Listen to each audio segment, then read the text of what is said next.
Welcome.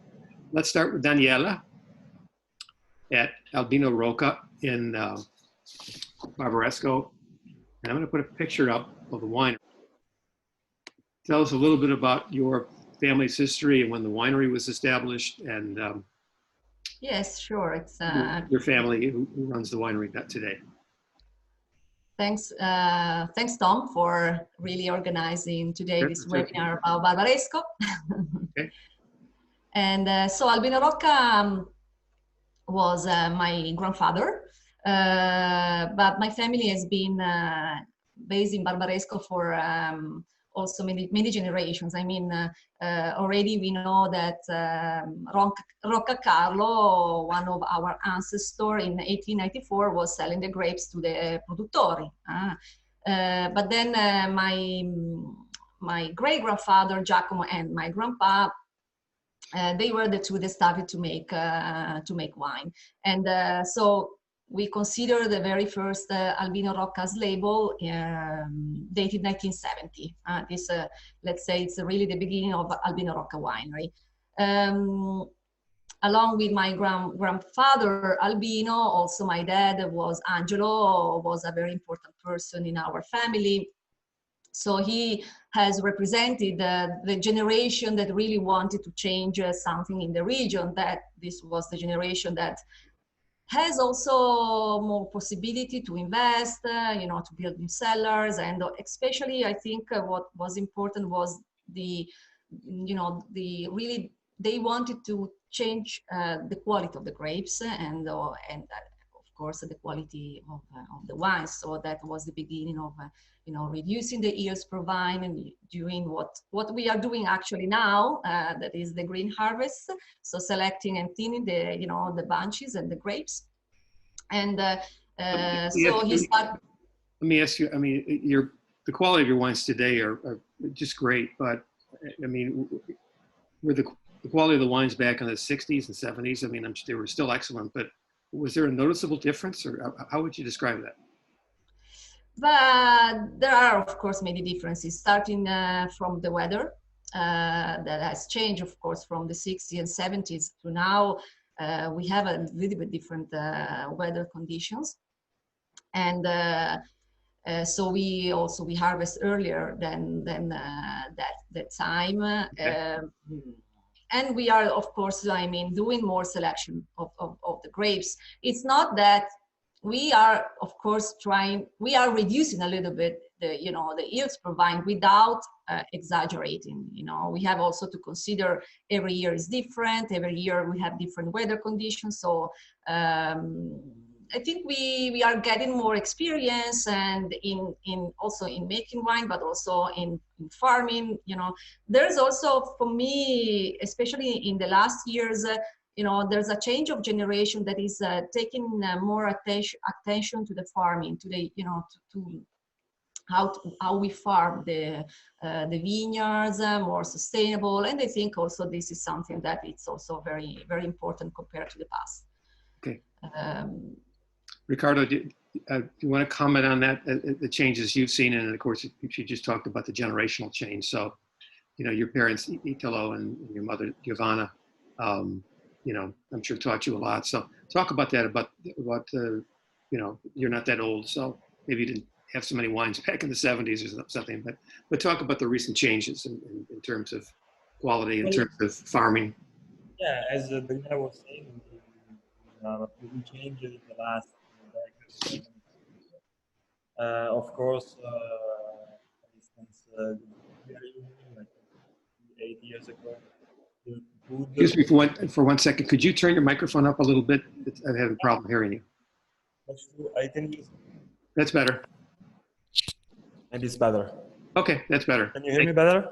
Okay, perfect. Thanks. Yeah, thank you. So I was saying, compared to the past, we all the producers of Barbaresco, or most of us, improved the technique of vineyards work and cellar work as well. For instance, the wood we are using now for aging, for instance, can be considered a bit more elegant than maybe what was used in the past. Okay. Let's say maybe in the past 50, 80 years ago, maybe the wood used was a local one, so maybe let's say chestnut or acacia.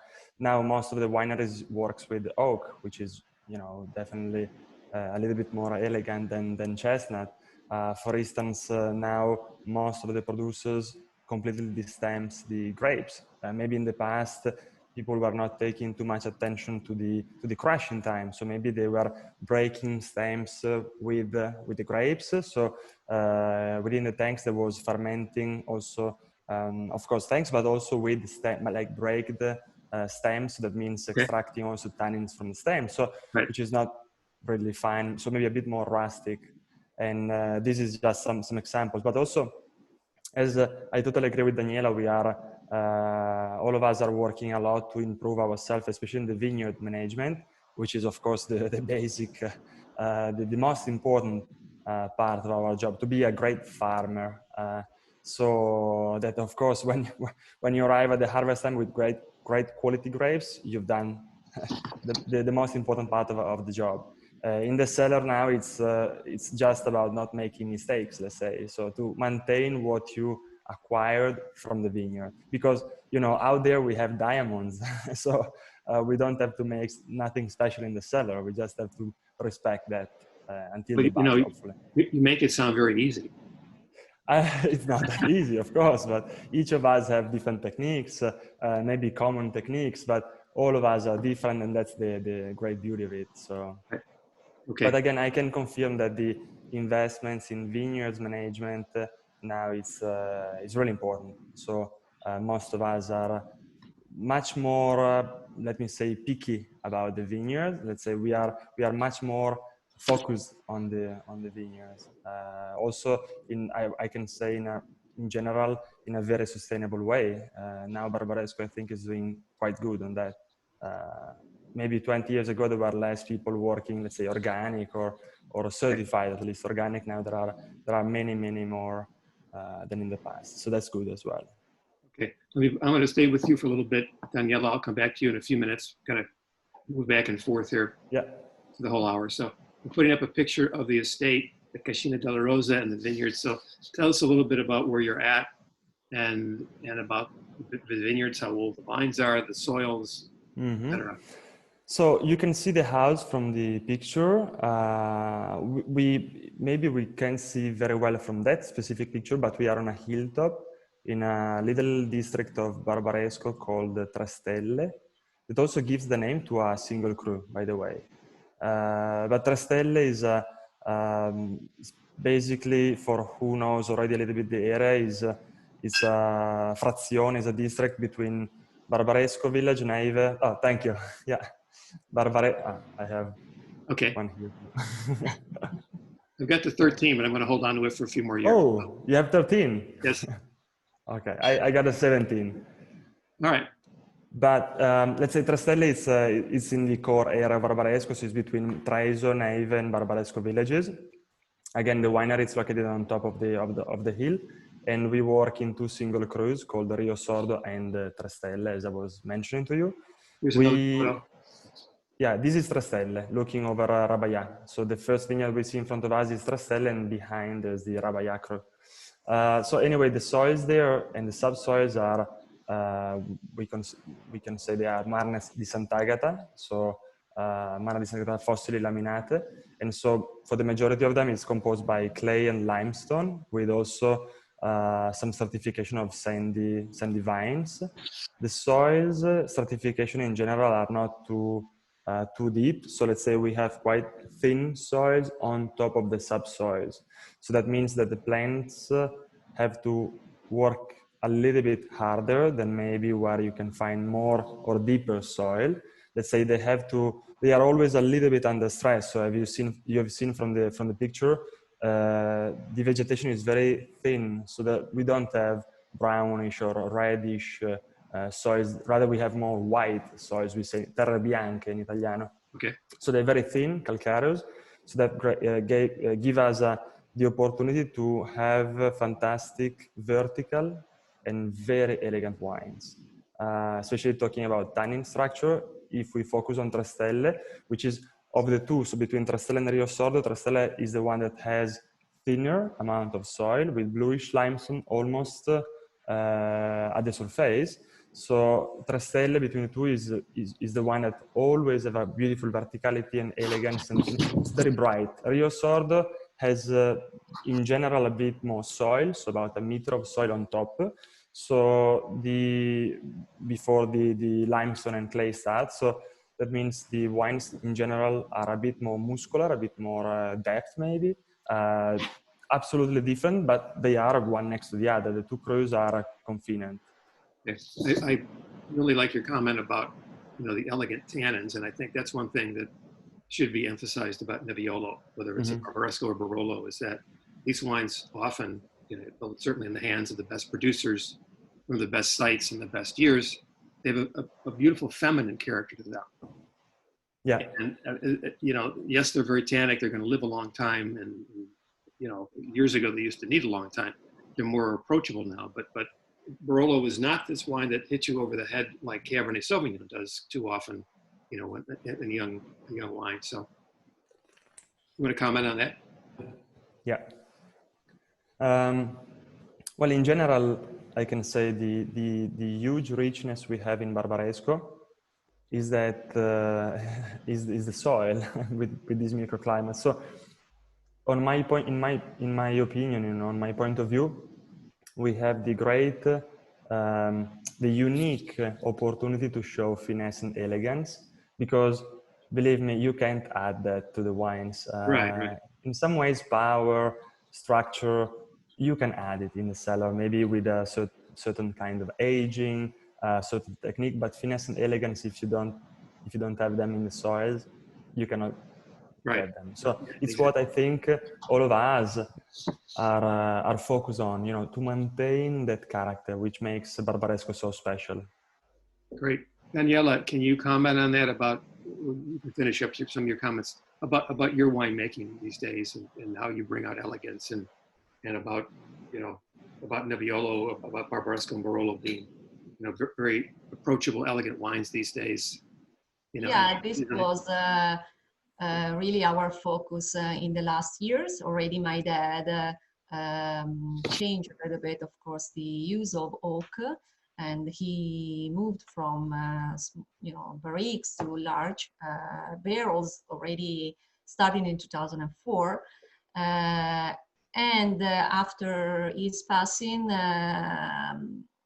of course, we are continuing in this path, in this way. This is actually even looking really even more on the elegance. We have changed also a little bit the way how we do the fermentation, trying really to make wine that are the true expression of the Nebbiolo and the Barbaresco soil type. That's why today we use 100% large oak barrels, and we do longer maceration, trying to really keep that elegance in our wines. So has been the focus in our winery in the last, I would say, 15 years. And all of the aging for your Barbaresco, or Barbaresco, are in botti and large casks, correct? Yes. What size casks are they? We use all the same capacity. It's all 20 hectoliters barrels from made in Austria. So the provenance of oak is from Austria and Germany. Is that Stockinger? Stockinger, exactly. Okay. And except for one of our 4 single vineyards, that is the Cotta, that represents really a tiny production. So we only produce 1 single barrel of 15 hectoliters. So it's really only 2,000 bottles per year. That's so we have to buy, a specific barrel only for the Cotta of the capacity. Yeah. Now, I was reading the book of a mutual friend who was attending today. Her name is Suzanne Hoffman. Hello, Suzanne. Thank you for joining us. And she wrote a wonderful book. I don't remember exactly when it came out, but it's called Labor of Love. And it's titled Wine Family Women of Piemonte. And I highly recommend the book because it's not only her labor of love, but it's about, you know, the women that are very strong in Piemonte and really all over Italy, but especially in Piemonte, and how they took over. In some cases, you mentioned your father died, and the winery basically is you and your two sisters. Yes. And you're written up as Riccardo Cascina delle is written up. And it's just a nice way to learn about the, and Suzanne wrote, and the men too. Yes, I know, let's not forget the men. But yes, sir, exactly. It's a great way to learn about these families. And it's not a book about technology, about how, you know, the rows are planted, the orientation. It's a book about the people. And all of a sudden, you know, you visit there enough, whether it's Piemonte or anywhere in the world, you visit the winemakers and the vintners and the grape growers. It's, you know, you realize that there are people who are making these wines. It's not a recipe, and you start to get some personality. So I just wanted to pass that on. But I mentioned that because you mentioned your wines are all aged in botti, and I guess your father and your grandfather used to use barrique a little bit, and your father decided to stop that. Talk about that a little bit. Especially my dad. My grandpa really beginning, he was using also large barrels. Yes, but my dad was, you know, part of that group called the Barolo Boys. You know, that the generation that wanted to change the world. right. In Tange, and so he, you know, he also has experimented in some barriques, and then he came back to the tradition of the family. So that it's still what we are using today. So okay. Yeah, but I wanna also thank you for mentioning the Susan book because it's really the story of the truly story of the families here, and it's really really nice book, and it's about also. It's about all the families, and yes, the women, as we are many here today in the Barolo and Barbaresco area. But for example, in our families, yes, the winery is managed by me and my two sisters, Paula and Monica, but behind there's also a very important man who is Carlo, Paula's, so my brother-in-law, Paula's husband, who is today in charge of all the winemaking process at the winery. So. Okay. I just got a comment. My voice faded out. I'll try and speak a little louder. Had too many webinars this week, so I guess I'm getting worn out here, but I have the energy to finish this, don't worry. Let's start talking about your wines. Now, before we get into Barbaresco, you make Dolcetto and you make Barbera, and I also notice you also make a Cortese. Yes, I have it. Oh, great. Okay. And the unusual thing about your Cortese, of course, which is the grape that's used in Gavi, is that you barrel ferment and age this wine in barrique, correct? Yes, this is the label. Okay. Yeah, today I choose the Cortese because it's very hot here today, so I need some white to refresh. Yeah, it's a very unique style of Cortese, and the idea of planting Cortese was already made by my grandpa. He already had planted some Chardonnay, but he wanted also to make a white with an autochthon grape, and he decided to plant some Cortese. So it's very unique because we are not so many wineries actually making 100% a pure Cortese here in this area. Right. And since 1994, my dad decided to do fermentation and aging in French oak. So yeah, we mostly know the Cortese mostly from the Gavi area, but we have a very different soil type here. Again, we are talking about terroir and soil. So normally Cortese is a kind of a grape variety that produces quite a lot, but here in our kind of soil, more rich in clay and limestone, we get bunches that are less with less berries, thinner, so there's a little bit less production. Okay. And so that's why this allowed us to make a fermentation in oak. Otherwise, the oak would completely cover, the fruitness and the characteristic of the grape. It's a tiny production, but it's for sure it's a very, very unique Cortese from this area. Yeah. Great. And I noticed that you have a Chardonnay that's only aged in stainless steel. Yeah.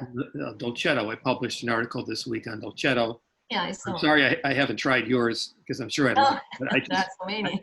I just love the variety, and I thank you for continuing that. Oh yeah. Riccardo, I have tasted your Dolcetto several times, which I loved. Tell me a little bit about it. Grazie. Well, we have a small tiny vineyard in Trastelle of Dolcetto.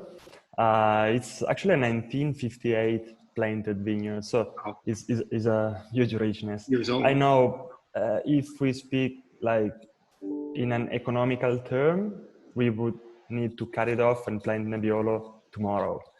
Okay. But it doesn't really make sense to us. I think we share the same philosophy also with Albino Rocca. So with Daniela, that we have to preserve the cultural richness we have here in terms of the multi-varietal area. So that means we work in this area with Freisa, with Dolcetto, with Barbera, with Nebbiolo, of course, but it's not a mono-varietal area. So we don't have to lose that richness, I think. For what is concerning Cascina delle Rose, we have a very, very small production because we have that plot from 2018. We are also using Dolcetto from Marcorino that we are leasing, which gives also a nice, how can I say in English? It's a nice combination because the Dolcetto we have here in Trastella has a fantastic finesse and elegance. It's a thinner expression, very, very, let me say, dangerous in terms of drinking because it's very easy to drink. Okay. Yeah, exactly. But also Marcorino gives a, how can I say, gives a kind of a bit more pulp and also a little bit more kind of spiciness at the nose and kind of pepper. So it's really interesting. So from 18, so let's say 18, 19 and so on, we are going to blend always Dolcetto from Trastelle and Dolcetto from Marcorino. It's a small parcel, but we are proud to continue working with Dolcetto for sure. Well, because we drink a lot of it. Yeah. that's why. I drink as much as I can also. It's like especially in the summertime, like right now, it's really, really warm here, and Dolcetto is fantastic. Pane salame Dolcetto in the evening, it's the best. I have a bottle in my refrigerator right now that I enjoyed last night. I'll enjoy it tonight, just chilling. Yeah. So, and it's an important point. I thank you also for talking about, it's the tradition, it's the heritage. You respect that. After the article was published, a producer in Doliani, I won't mention his name, but he's an excellent producer. He thanked me and he just said he doesn't understand why Dolcetto isn't more popular. And of course he's biased a little bit because he produces it, but he just said, that the Langhe is in general, there's just too much promotion of Nebbiolo, and it's very easy to understand why. But he said it's like a cat chasing its tail. It's like, and you mentioned, you need you don't want a monovarietal culture. You want other grapes as well. So if you just had Nebbiolo, the world would notice that and they would praise you. But it but would also lack something. But also in terms of in terms of sustainability of the labor, let's say, Dolcetto is fundamental because if we only have Nebbiolo, all the works are concentrated in a certain moment. When you have different varieties, Dolcetto, Barbera, Nebbiolo, you can, because Nebbiolo has the longest life cycle, so it's the first one that has the bud breaks and the last one we pick. Dolcetto is having bud break later and you pick it earlier. So there are always different times for the different varieties. So for us as a small, tiny boutique winery, it's fundamental because it gives us the opportunity to have a focus without needing external help. Let's say we can do Nebbiolo first, and then Barbera, and then Nebbiolo, and then Dolcetto, and then again Nebbiolo. So I think it's also important on that point of view. Sorry, Tom, I didn't want to interrupt you, but I think it's also a good point. Let me put up one other picture here before we switch back to Daniela, but we talked about family. And your family is just wonderful. So I love this picture from the website. So tell us about this picture and about your mother and your mother's father. I love it because look at my father. He's always how can I say, very funny. So when I was there a few years ago, he had a serious heart problem. How's he doing? He's doing great. he's now sailing at the sea. Oh, good. Yeah. No, since 2015, they changed a little bit their life. Let's say they take it a little bit easier. Sure. They do what they want, when they want, if they want, and that's for sure great for us because we still have, their help. They are always helping us, but it's great because also since the beginning, but they always give us responsibilities as another generation. I think it's great because sometimes I've seen with friends of mine, colleagues of mine, sometimes it's difficult for the young generation to take over. And even before that happened, they were always pushing us in front That's great. to be responsible. And I think also for my brother and I, for David and me, it's a great richness to have parents like that. And then now, of course, they still, of course, live here with us, but they enjoy life in a different way. So taking it a little bit easier. Yeah, and your mother, Giovanna, is one of my favorite people. She's so lovely, and she has a great sense of humor. I love her laugh. But she's also very tough lady, eh? Tough mama. That's what I understand. I've talked to very strong character. And really reading Suzanne's book, but talking to other people who really know her, that she other people not as strong as her might have folded up the tent, but she kept on, and she's a very determined person. So yeah, and I know she's told me about she's told me about some of the meetings she would go to, and she just would walk out. They were just so ridiculous about the regulations they wanted to make, or just a number of things, and she just said, "Forget it, it's crazy stuff." But that's great. Okay, we're halfway through already. We're flying through this, and we got to talk about all these Barbarescos. So, Daniela, let's go back to you, and I want to put up a picture of your vineyard. So let's start with the Ronchi, which is where your winery is located, and it's also a fabulous photo. So this is your home site. Tell me about this vineyard, about Ronchi.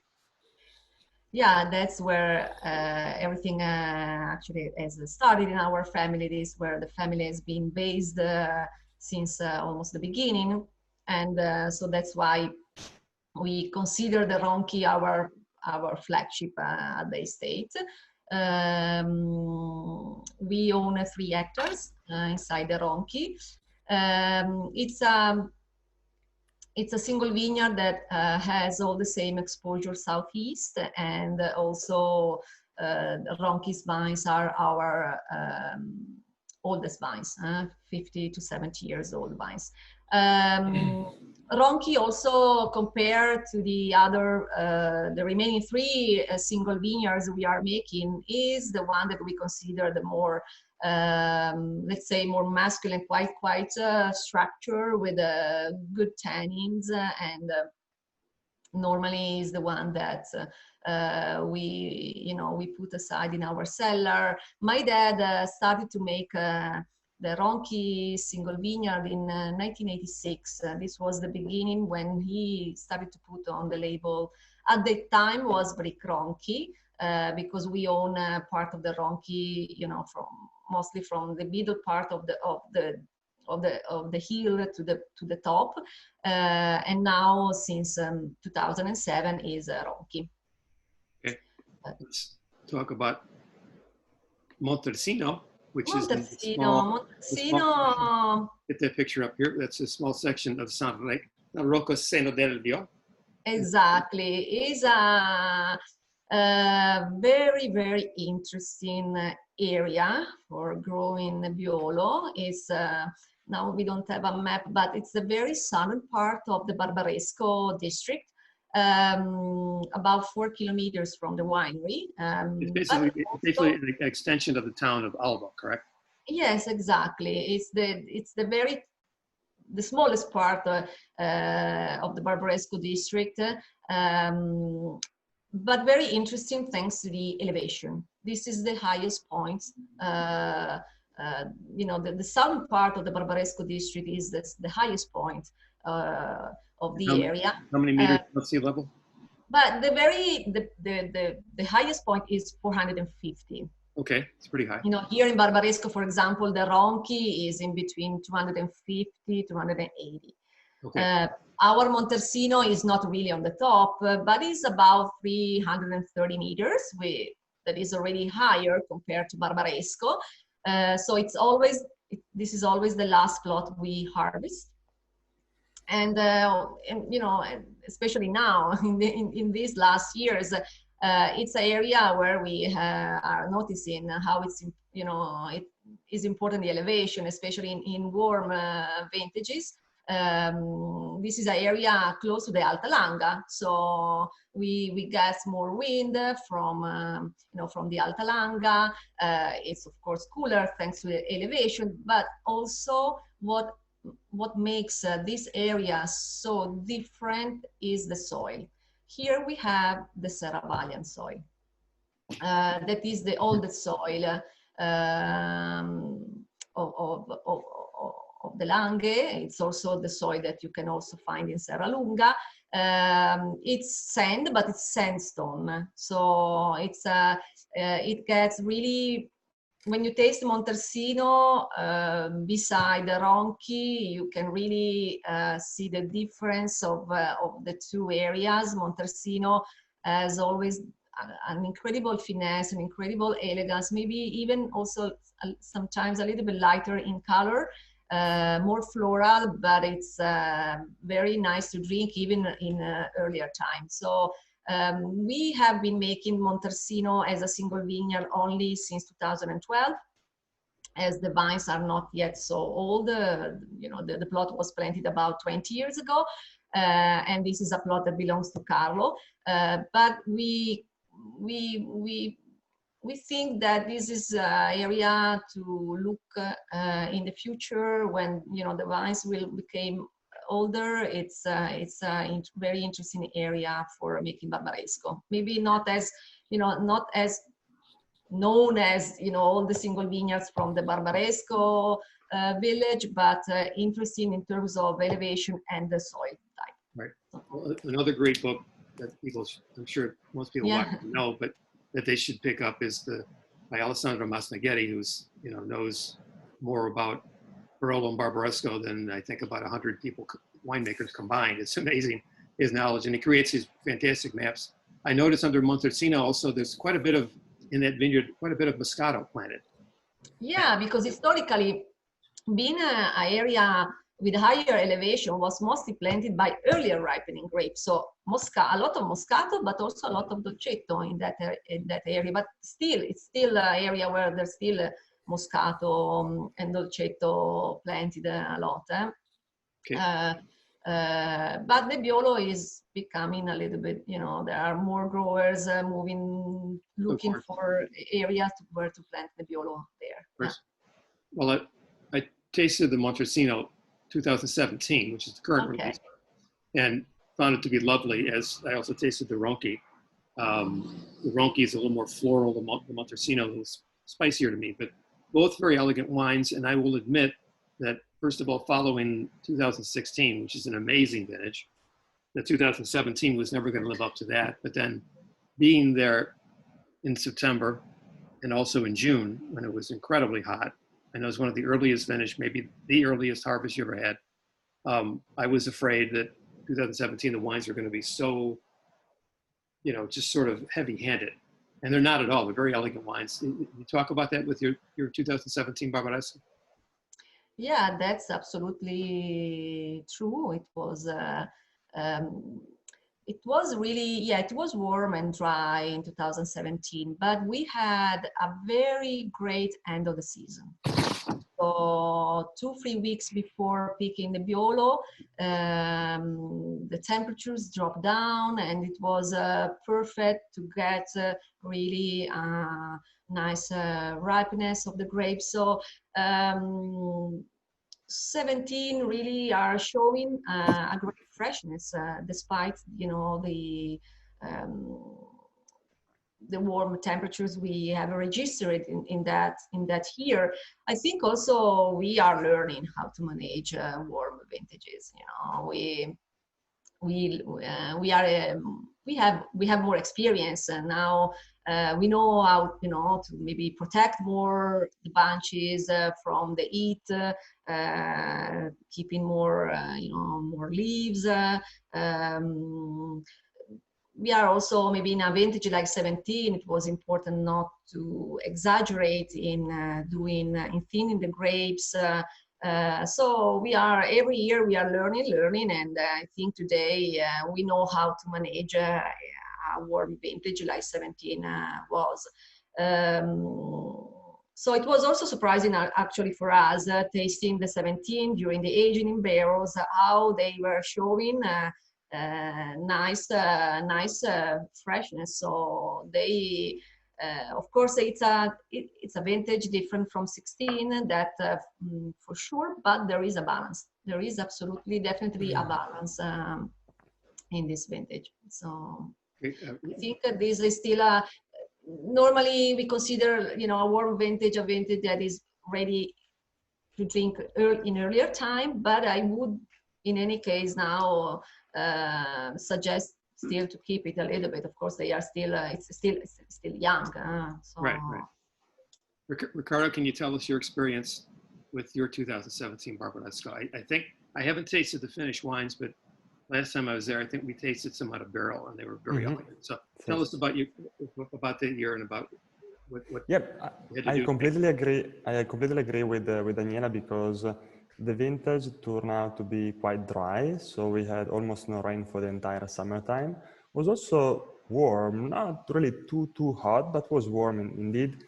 But probably because the plants were a little bit under stress for water missing, let's say, and because of the high temperature, they probably stopped a little bit. So they were not working too much, let's say. So we ended up having at the harvest time, with the surprise of all the winemakers, I think, we found very nice acidity level in the grapes with not too much sugar concentration. So that means not too much alcoholic potential.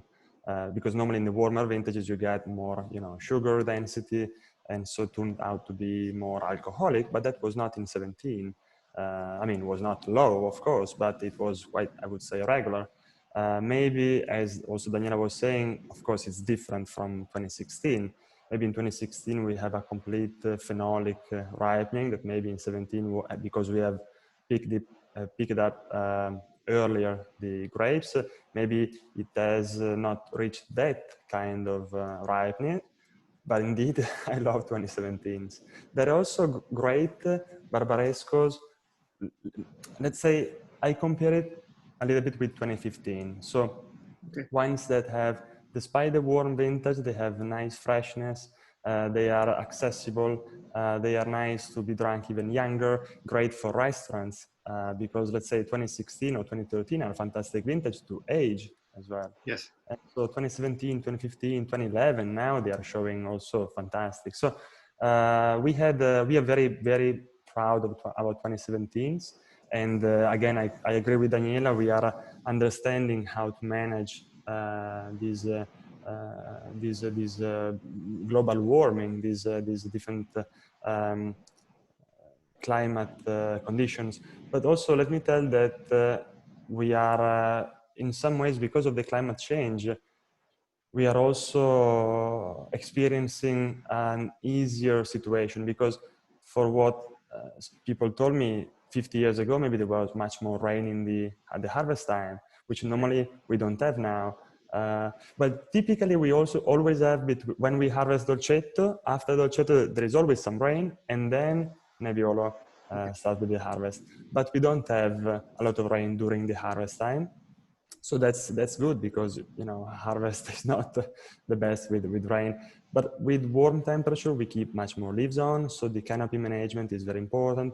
Maybe we can also leave a little bit more grapes on the plants, so maybe less green harvest if it's very, very warm. So I think we are starting, talking in general, we are starting to be great, and also with experience also on warm vintages.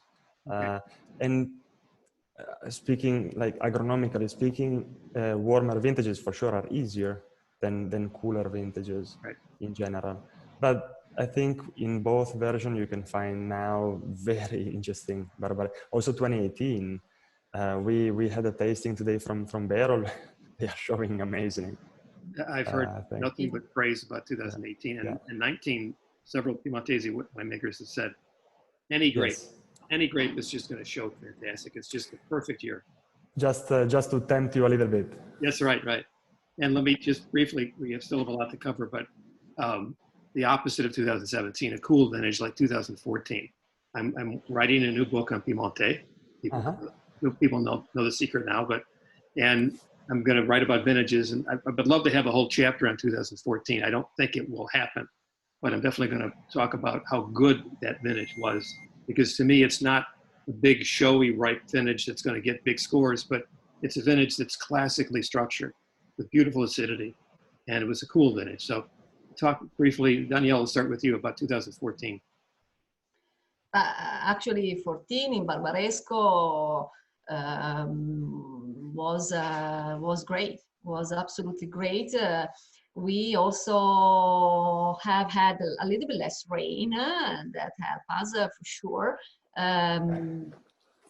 But I think 14, it will be absolutely a surprise during the aging. We had a perfect at the end. The ripeness was absolutely great, and it's a very balanced year. So it was, especially in Barbaresco, I think it was really a great year.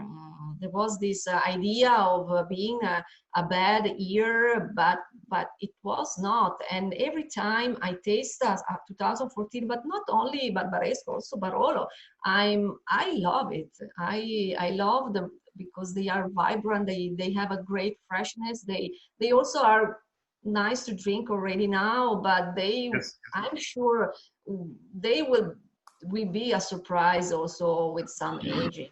We have some 2014 Barbaresco in our cellar, and I would love to show this 14 with some years to really to demonstrate that for those that thought that 14 was not good, really they will change idea. I agree with you. I conducted a seminar back when we could conduct seminars in front of people, not like today, but this was in Southern California about 3 years ago. And I don't know if you remember, you sent me some wines to use for the seminar. And it was one of your 14, I think it was the Ronchi, I'm not sure, it might have been Montesino, but I could tell just on the look of the faces, because this was a seminar on Nebbiolo. We did Nebbiolo d'Alba, Langhe Nebbiolo, Barbaresco, Barolo, Gattinara. And people just love that wine. Without even asking for a show of hands, I could just tell by the look on their face that they thought the wine was very elegant. So, Riccardo, I'll ask you this for 2014 in a second, but a couple of questions here from people watching. One is from Arum Varma, and she says, Daniela, I purchased an Albino Rocca 2016 Montesino from the winery. And she said it was on a recent trip this year. And she just wanted you to know it turned out to be a fabulous, elegant wine with a long finish, and loved it totally. So thank you for that. Thank you. Riccardo, tell us your thoughts about 2014. Yeah, 2014 is also a vintage that I love. Beautiful. It's in general, for my personal taste, I definitely prefer cooler vintages, so with a bit more acidity. And 14 for sure, it's great for that. We had a great ripening. Maybe also for us, we had lower yield in 2014, so less productive, but no problems at all. August was fantastic. September was extremely good. So we are just happy about 2014. And I can say that in Barbaresco, probably it's the first time that we set up all together as wine producers, all together saying to some people, no, 14 is not bad, it's great. So I don't know how to say in English properly, but it's the first time that we group together to make our voice heard, and I think that worked out very well. Because again, as Daniela was saying, and as you mentioned, 14 was always considered in South European countries a terrible vintage, but that's not true for Barbaresco. We have been miracled. Okay, there were all sorts of reports that you're about hail, and there was a lot of hail. But did it affect either of you? No, for me, no. For us, no. No. No hail. Good. All right, one other comment here from one of our participants today. His name is Matthew Abel, or Abell, or maybe it's Abel, I'm not sure. But and he addresses both of you. He says, Daniela and Riccardo, we visited both your wineries last summer. Instant crush. You were such wonderful hosts. We absolutely love your wines and respect your artistry. And he mentions, Riccardo, that he has a magnum of the Tre Stelle 2006, which is a really great vintage. Wow. Yeah, exactly. Yeah. The first vintage ever produced of Tre Stelle. Was it really? Oh, great, great. And by the way, is there one other winery that uses the terminology Tre Stelle for the Barbaresco, or are you the only one? We are the only one, yes. The only one, okay. And Tre Stelle, to be correct again, is part of Rio Sordo. It was part of Rio Sordo until 2005. From Okay, 06, from 06 is a single certified vineyard, Cru Sottozona. Yeah. FGA, okay. Yeah. And anyway, he says with that Magnum of 2006, which he's been saving for a special occasion, which he says is this weekend. That's great. I wish my weekend were that special, but he says, in your opinion, Riccardo, how would you describe the 2016 vintage? Should we decant this wine for any length of time before drinking it? And when should we drink it? 2006 or 16? I didn't... 6. 6. 2006. 2006, yeah. I think, well, my approach to wine is always very soft. Let's say I tendentially don't use decanters. I first of all open the wine, I take a sip, and let it rest a little bit, especially if I understood what that's a Magnum, right? So I think I would just open it and see how it shows, let it rest for about 2, maybe 3 hours, and then taste it again and see. If it's still quite close, then you can use a decanter, but also because it has already some age, I think the best is always with a little bit of oxygen all the time without stressing it too much with a decanter. So decanter is great when you have to open up the wine immediately, let's say, so to give a lot of oxygen in one moment. So I rather prefer more to do slowly, just letting the bottle be open, and so it will breathe. And also it's interesting because when you after you open for some hours, then you start to drink it, you can enjoy so much the changing, the development of the wine in the glass. So the wine will constantly, of course, develop. And if you decant it quite strongly, you can lose part of the experience, I think. Okay. That's my point of view. 2006 was a quite cool vintage, so I think, and I'm sure it will show a great bright and acidity. I'm really, really pleased, and I ask to let me know when you have drunk it, because again, it's a symbol for us, 2006. And by the way, if you don't open it, if you want to, I can buy it back. All right. We have several in our reserve, in our storage, but you know, I'm just kidding. I'm sure they will enjoy. All right, Daniela, we have about 10 minutes left. I'm going to go over a few minutes. We have so much to talk about, but I hope no one will mind. But I'm recording this and we'll have this up on my YouTube channel tomorrow, definitely, maybe even later today, and I'll put it on Facebook as well. So this has been great. Let's go back to finish up your Barbaresco and look at Ovello. Oh, yes. Tell us about Yeah, this is, as you can see from our tiny plot inside the Ovello, we can see the tower of Barbaresco. So we own only half of a hectare inside the Ovello. And so Ovello is the largest cru in Barbaresco.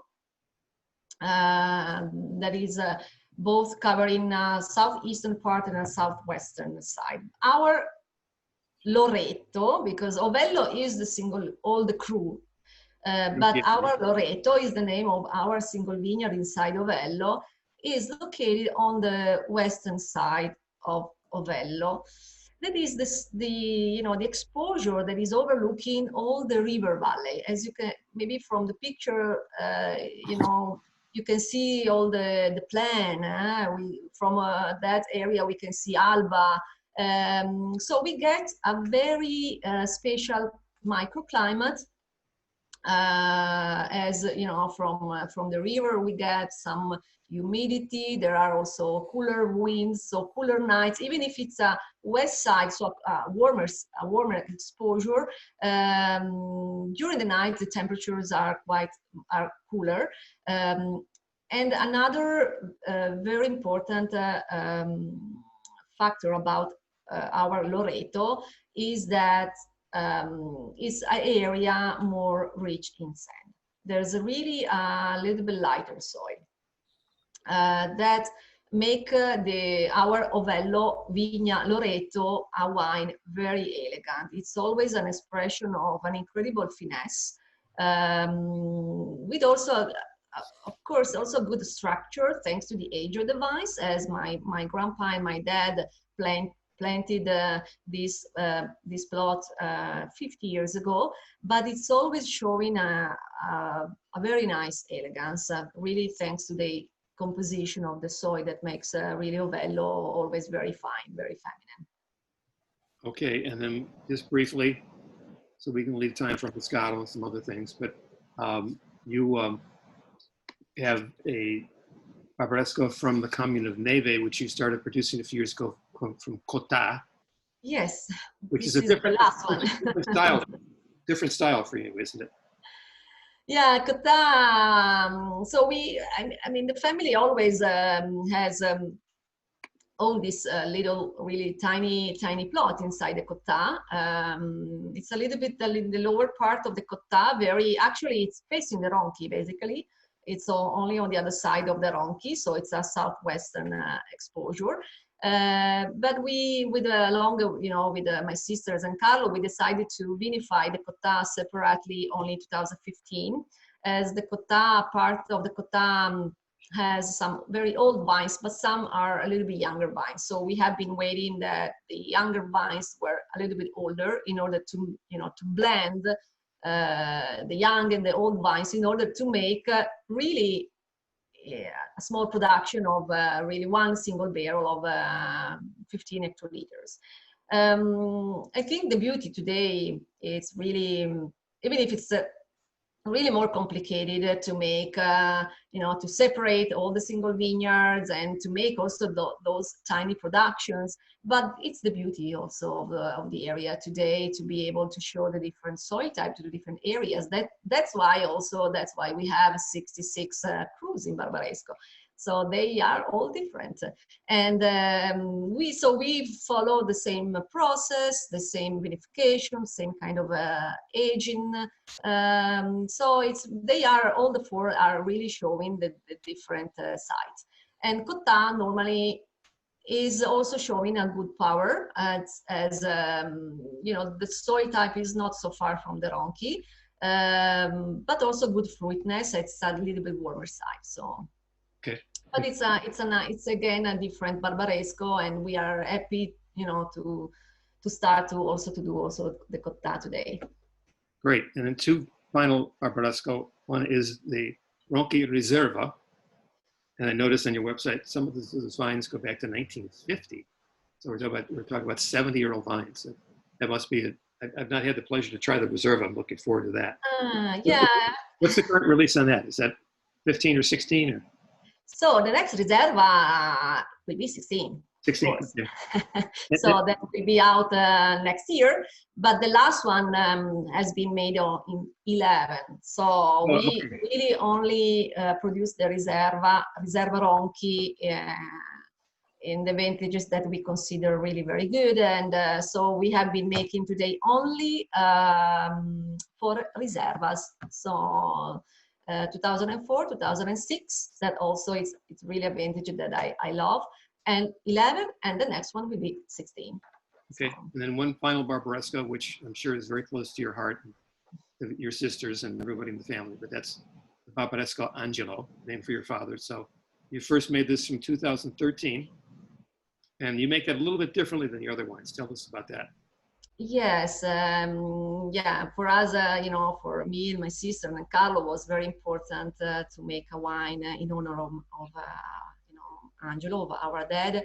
And actually it takes a while to find the final idea how to make this wine. We knew that we wanted to make a Barbaresco, But we really have to thank our grandpa Albino, that at that time was still alive, and he gave us really the final idea, as he suggested us to make a wine a little bit more in a traditional way. That was the way how he was making the wine at his time. So Angelo is, first of all, we co-ferment grapes from Ronchi, Ovello, and Montalcino. That was the really old tradition in the area. And we do fermentation in a vantino, so in a oak open tank, and we do very long skin contact. So depending on the vintages can be from 40 to 50 days on the skin, but it's a Barbaresco that is made in a kind of old style, but it's again a very elegant Barbaresco.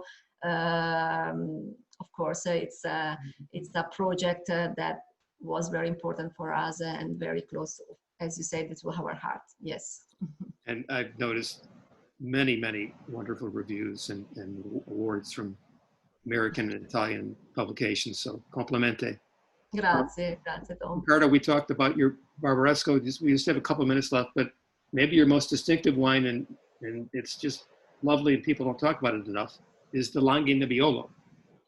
And it's the first one I ever had that was not treated in oak. It's just treated in steel or concrete or cement. Tell us about that wine. Yeah, since 2004, we started to produce. My parents really strongly want to have a Nebbiolo in pureness, so 100% Nebbiolo, 100% stainless steel, where you can truly enjoy what Nebbiolo is on our soils. So it comes from Tre Stelle, and always shows a great finesse, great elegance, verticality. It's indeed a great pure expression of Nebbiolo, and it's a vineyard that we can easily use for Barbaresco. So it's a vineyard selection, and since the beginning, for each vintage, we never ever did any oak aging. So stainless steel only. Now we are going to release 2019. It's indeed very young, but we just bottled it. Okay. But it's also because the production is very small and it's people love it, so it's allows quite easily. What's the price difference on the Langhe Nebbiolo as opposed to the? For us, it's more or less the half price of the Barbaresco. So again, like for the Dolcetto, money-wise, it doesn't make sense to produce it. But it's not. I think it's the same for Daniela. We are not here doing this just because of the money. Right. We are doing this for passion and because we love this area and we want to show you what the area can be, like a Langhe Nebbiolo in stainless steel only. Yeah, that's a good point. I mean, I've tasted a few other ones since then that are not aged in oak, but yours was the first, and I just thought, this is one of the first expressions of Nebbiolo I had where I understand the fruit of Nebbiolo, what we're talking about. I mean, it's the wines, Barbaresco, Barolo, Gattinara, they're so complex, but there's so many other elements of spice and wood and everything else, and it's like, here was just the pure fruit of Nebbiolo. It's just a charming wine. Yeah. And also can be definitely more affordable. So if you want to play a little bit with Nebbiolo and drink something very interesting, you don't have also to spend maybe much more as can be on Barbaresco. Right. It can be also for easier occasions, I would say. And we love the purity of it. And we are glad that you like it too. Thank you. Assolutamente, sì. Grazie Tom. Thank you, both of you, for this opportunity. We're running out of time here. So one last comment from Suzanne Hoffman. Suzanne, thank you. She said to everyone attending, all the panelists, she said, every single wine these two fabulous wine producers spoke about are wonderful. And Suzanne, I agree. Grazie. And Grazie mille. These are wonderful people. And we're going to end it up here with, I mentioned Moscato. This is the 2019 Albino Rocca Moscato d'Asti. I'll toast Daniela to you and also Riccardo. And I can't tell you. I can't tell you. Wait. Okay. Just a second. Okay. I have to refill. That's right. You can't toast on an empty glass, right? All right. A virtual toast. Okay. Salute. Salute. I can't tell you how good this tastes after the weather we've had recently in Chicago, and also after tasting so many Barbaresco and Barolo. But This is great. It's a good cleanser palate after so much tannins. Sì. It really does. So, grazie per l'opportunità. Grazie. Fingers crossed for a great harvest this year. Can you, either one of you, give a 1 minute speech about the vineyards, how they look, how the growing season's coming along? Well, for now, I would say really well. So there is still a long way to the harvest. So keep finger crossed for us, please, everybody of you, all of you. But I think also, Daniel and I, we can agree we are in front of a great vintage. Now it's quite warm, but it's normal in the summertime. Just became warm, so we are very happy right now. Great. Perfect. Okay. Again, grazie per l'opportunità.